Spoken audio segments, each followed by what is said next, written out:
Friends, welcome to my channel Uttara Karnataka recipe. ನೋಡಕತ್ತಂತ ಎಲ್ಲ ನನ್ನ ಅಕ್ಕ ತಂಗಿಯರಿಗೂ ನಿಮ್ಮ ಮನೆ ಮಗಳಾದ ಲಕ್ಷ್ಮಿ ಆರ್ ಮಾಡುವ ನಮಸ್ಕಾರಗಳು ಫ್ರೆಂಡ್ಸ್. ಇವತ್ತಿನ ರೆಸಿಪಿ ಏನು ತಗೊಂಡಿನಿ ಅಂದ್ರೆ ಇಂದುಲಿ ಪೋಹಾ ಮಾಡೋದು ಹೇಳ್ಕೊಡ್ತೀನಿ, ನೋಡ್ಕೊಂಬಂడి.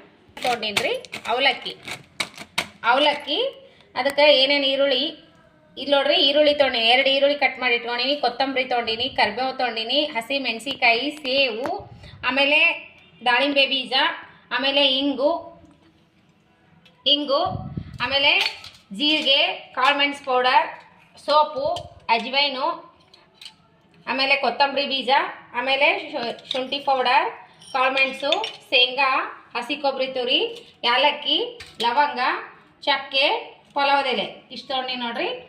ಧನಿಯಾ ಕಾಳು ರೀ, ಅಜ್ವೈನೆಲ್ಲ ಧನಿಯಾ ಕಾಳು, ಲವಂಗ, ಪೆಪ್ಪರ್ ಪೌಡರ್ ಇಷ್ಟು ತೊಗೊಂಡು ನೋಡ್ರಿ.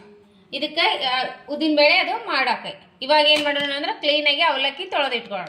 ಜಲ್ದಿ ಒಳಗೆ ಅವಲಕ್ಕಿ ಸಾಣಿಸ್ಬಿಟ್ಟು ಕ್ಲೀನಾಗಿ ತೊಳ್ಕೊಂಬರ್ತೀನಿ. ಈಗ ನೋಡ್ರಿ, ಕಾಳು ಮೆಣಸು, ಇದು ಚಕ್ಕೆ, ಲವಂಗ, ಆಮೇಲೆ ಯಾಲಕ್ಕಿ, ನಮಗೆ ಪಲಾವ್ ಎಲೆ, ಸೋಂಕಾಳು, ಆಮೇಲೆ ಕಾಳು ಮೆಣಸು, ನಾನು ಕ್ವಾಂಟಿಟಿಗೆ ಎಷ್ಟು ಬೇಕು ಅಷ್ಟೇ ತೊಗೊಳಕತ್ತೀನಿ. ಅಜ್ವೈನು ಒಂದೊಂದು ಹಾಕಿ ಎಲ್ಲವಷ್ಟು ಫ್ರೈ ಮಾಡ್ಕೊಂಡು ಎಣ್ಣೆ ಒಳಗೆಲ್ಲ ಹಾಗೆ ಇವು ಚೆನ್ನಾಗಿ ಹುರ್ಕೊಂಡು ನೋಡ್ರಿ. ಇವೆಲ್ಲ ಹುರಿದಾವು.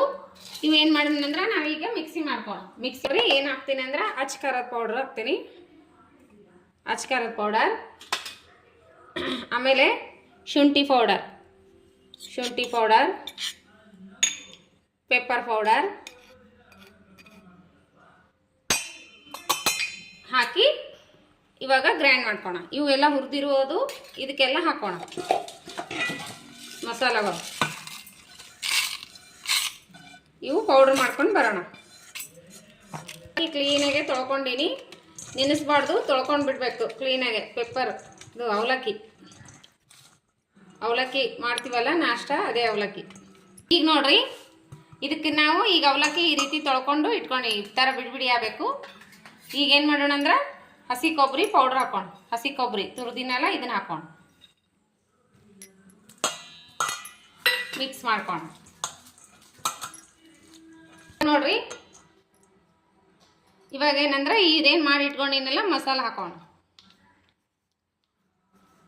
ಒಂಚೂರು ಅರಿಶಿನ ಪೌಡ್ರ್ ಹಾಕೊಂಡು ಇದಕ್ಕೆ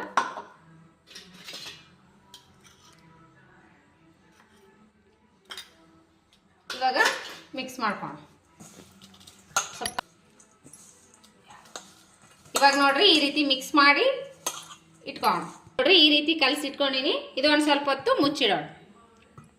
ನೋಡ್ರಿ, ಈ ಜಲ್ಡಿ ಒಳಗೆ ಈ ಅವಲಕ್ಕಿ ಇದ್ರೊಳಗೆ ಹಾಕಿ ಒಂದು 10 ರಿಂದ 12 ನಿಮಿಷ ಹವೆಯಲ್ಲಿ ಬೇಯಿಸ್ಬೇಕು ಸ್ಟೀಮರ್ನಲ್ಲಿ.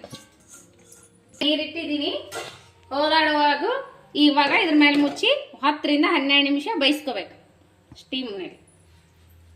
ಮೇಲ್ಗಡೆ ಒಂದು ಮುಚ್ಚಿಟ್ಕೊಂಡು 10 ರಿಂದ 12 ನಿಮಿಷ ಬಿಡ್ಬೇಕ್ರಿ ಸ್ಟೀಮ್ನಾಗ ಇದಾಗಬೇಕು. ನೋಡ್ರಿ 10 ರಿಂದ 12 ನಿಮಿಷ ಬೇಯಿಸ್ಕೊಂಡಿದೀವಲ್ಲ ಸ್ಟೀಮರ್ನಲ್ಲಿ. ಒಗ್ಗರಣೆ ಮಾಡ್ಕೊಳ್ಳೋಣ. ಎಣ್ಣೆಕಾಯಿ, ಕಡಲೆಬೇಳೆ ಹಾಕಿದ್ದೀನಿ 2 ಸ್ಪೂನ್ ಉದ್ದಿನಬೇಳೆ, ಚಟ್ಪಟಲ್ಲಿ ಒಂದು ಸ್ವಲ್ಪ ಹಿಂಗೆ ಹಾಕ್ತಾ ಇದ್ದೀನಿ.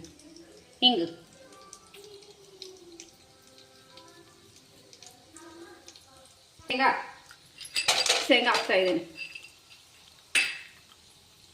ಮೆಣಸಿಕಾಯಿ ಹಾಕ್ತಾ ಇದ್ದೀನಿ, ಧನಿಯಾ ಹಾಕ್ತಾ ಇದ್ದೀನಿ. ಇವಾಗ ಈರುಳ್ಳಿ ಹಾಕ್ತಾ ಇದ್ದೀನಿ. ಇವಾಗ ಈರುಳ್ಳಿ ಹಾಕಿದ್ದೀನಿ ನೋಡ್ರಿ. ಇವು ಗೋಲ್ಡನ್ ಕಲರ್ ಬರೋವರೆಗೂ ಫ್ರೈ ಆಗುತ್ತೆ ನೋಡ್ರಿ. ಗೋಲ್ಡನ್ ಕಲರ್ ಬರೋವರೆಗೂ ಫ್ರೈ ಆದ್ವಲ್ಲ, ಇವಾಗ ಏನು ಮಾಡೋಣ ಅಂದ್ರೆ ಒಂದು ಸ್ವಲ್ಪ ಅರಿಶಿನ ಪೌಡ್ರ್ ಹಾಕೋಣ. ಅರಿಶಿನ ಪೌಡರ್ ಅವಲಕ್ಕಿ ಕಲಿಸ್ಬಿಡೋಣ, ಮಾಡಿರ್ತೀರೋ ಅಂತ. ಇದೇನೈತಲ್ಲ ಇದಕ್ಕೆ ಮಿಕ್ಸ್ ಮಾಡಿಬಿಡೋಣ. ನೋಡ್ರಿ ಯಾರು ಮಸ್ತಾಗಿದೆ. ಈ ರೀತಿ ಒಂದ್ಸಾರಿ ನೀವು ಟ್ರೈ ಮಾಡಿರಿ. ಮಕ್ಕಳಿಗೆ, ದೊಡ್ಡವ್ರಿಗೆ, ಚಿಕ್ಕವ್ರಿಗೆ ತುಂಬಾ ಇಷ್ಟ ಆಗುತ್ತೆ. ರೆಡಿ ಆಯ್ತು ನೋಡ್ರಿ ಅವಲಕ್ಕಿ. ಇವಾಗ ಸರ್ವ್ ಮಾಡೋಣ. ಇವಾಗ ಮೇಲೆ ಸೇವ್ ಹಾಕೋಣ. ಹಾಕ್ತಾ ಇದ್ದೀನಿ. ಆಮೇಲೆ ಲಾಸ್ಟಿಗೆ ದಾಳಿಂಬೆ ಬೀಜ.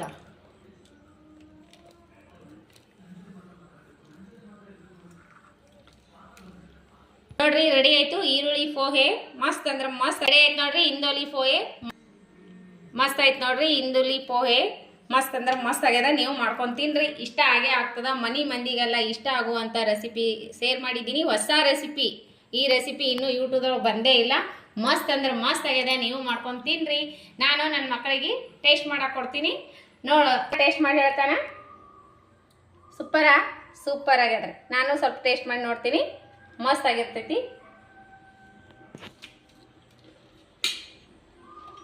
ರೆಸಿಪಿ ಮಾತ್ರ ಸೂಪರ್ ಅಂದ್ರೆ ಸೂಪರ್ ರೀ. ಮನಿ ಮಂದಿಗೆ, ಚಿಕ್ಕೋರಿಗೆ, ದೊಡ್ಡವ್ರಿಗೆ ತುಂಬಾ ಇಷ್ಟ ಆಗುತ್ತೆ. ಮಸ್ತ್ ಆಗಿದೆ. ಇದ್ರ ಹಾಕಿರುವಂತ ಸೇವು, ದಾಳಿಂಬೆ ಬೀಜ, ಕಡಲೆ ಬೀಜ, ಉದ್ದಿನ ಬೇಳೆ ಮಸ್ತ್ ಬಾಯಿ ಒಳಗೆ ಸಿಗ್ತಾವಲ್ಲ, ಮಸ್ತ್ ಆಗುತ್ತಾ. ನೀವು ಮಾಡ್ಕೊಂಡು ಒಂದ್ಸರಿ ಟ್ರೈ ಮಾಡ್ರಿ. ನಿಮಗೆ ಇಷ್ಟ ಆಗಿತ್ತಂದ್ರೆ ಲೈಕ್ ಮಾಡ್ರಿ. ನಿಮ್ಮ ಫ್ರೆಂಡ್ಸ್ ಫ್ಯಾಮಿಲಿಗೆಲ್ಲ ಈ ರೆಸಿಪಿ ಶೇರ್ ಮಾಡ್ರಿ.